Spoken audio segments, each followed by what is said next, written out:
Bonjour tout le monde, c'est Jules75. Aujourd'hui, je vous présente un tuto pour vous expliquer comment repiquer puis distribuer une souche de drosophile non volante. Ce sont donc des Drosophila melanogaster mutantes qui sont incapables de voler. D'ailleurs, pendant que j'y pense, faites très attention quand vous manipulez vos souches de ne pas les contaminer avec une drosophile sauvage, qui elle sera volante. C'est très important, parce que sinon, dans 2 générations, toutes vos drosophiles seront volantes et vous en aurez partout dans la maison quand vous les distribuerez. Donc pour le repiquage, il vous faut les déchets d'une pomme. Attention, pas de gaspillage, donc on va utiliser uniquement le trognon et les pelures. Il vous faut aussi un peu d'eau et de la farine. Donc pour commencer, on coupe en petits morceaux les déchets de la pomme, que l'on va mixer dans un petit peu d'eau. On mixe le tout.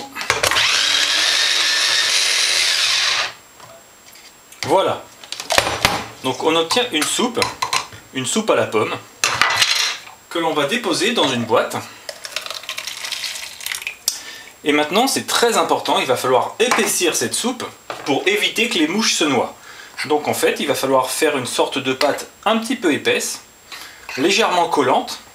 Ce sera parfait pour nos mouches. Donc on rajoute la farine, on mélange. Voilà, ça devient un petit peu collant.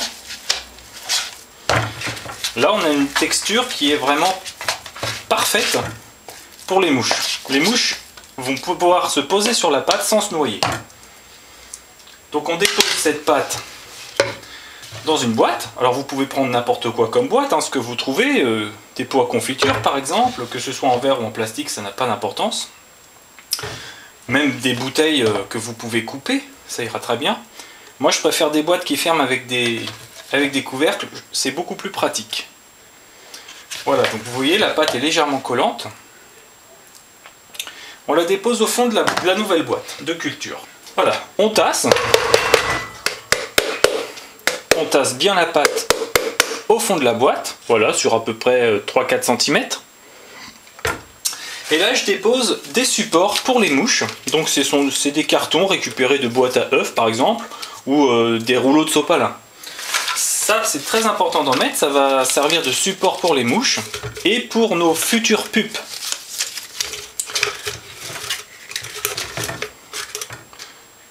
Voilà, il faut que ça tienne. C'est parfait.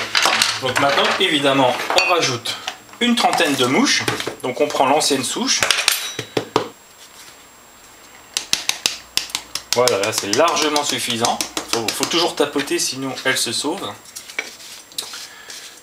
Donc là, il y en a une bonne trentaine de mouches. Et je les mets dans la nouvelle boîte. Pour refermer la boîte, on a besoin d'une bonne aération. Donc je récupère le couvercle d'origine de la boîte que j'ai percé. Et entre le couvercle et la boîte, je mets une petite feuille d'essuie-tout. Et je ferme, tout simplement. Voilà. J'obtiens une nouvelle souche qui donnera, en fonction de la température, d'ici entre 10 et 20 jours. Voilà. Important aussi, j'aime bien rajouter la date de mes cultures. Donc aujourd'hui, on est le 20 août. Et voilà. Dans cette deuxième partie de la vidéo, je vais vous montrer comment distribuer les drosophiles aux animaux. Dans mon cas, ce sont des dendrobates. Pour cela, il faut impérativement supplémenter les drosophiles en vitamines.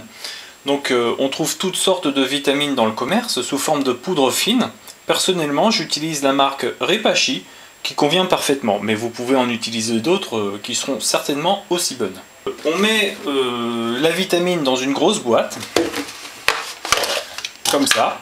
Il y avait la vitamine au fond de la boîte. On va déposer les drosophiles à distribuer directement dans la vitamine. Alors je tape pour éviter qu'elle se sauve quand j'ouvre. Voilà, je balance quelques drosophiles directement dans la vitamine. Toujours tapoter un peu pour éviter d'en perdre trop. Voilà, on a donc les drosophiles qui se trouvent dans la vitamine. On les mélange. Comme ça, la vitamine très fine va se coller sur les poils des drosophiles. Et quand les animaux se nourriront des drosophiles, bah, ils ingéreront en même temps un petit cocktail de vitamines. On les passe au tamis pour récupérer la vitamine qui servira pour les prochaines distributions. Une bonne chose, c'est de garder vos flacons de vitamines dans le frigo à 4 degrés. Ça permet de les conserver plus longtemps. Donc là, les drosophiles sont prêtes. Comme on le voit sur l'image, elles sont complètement recouvertes de vitamines. Et donc maintenant, il n'y a plus qu'à les distribuer. Donc les drosophiles sont prêtes.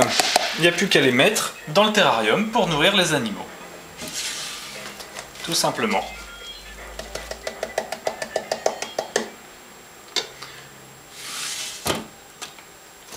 Et voilà les petites drosos qui se feront bientôt dévorer.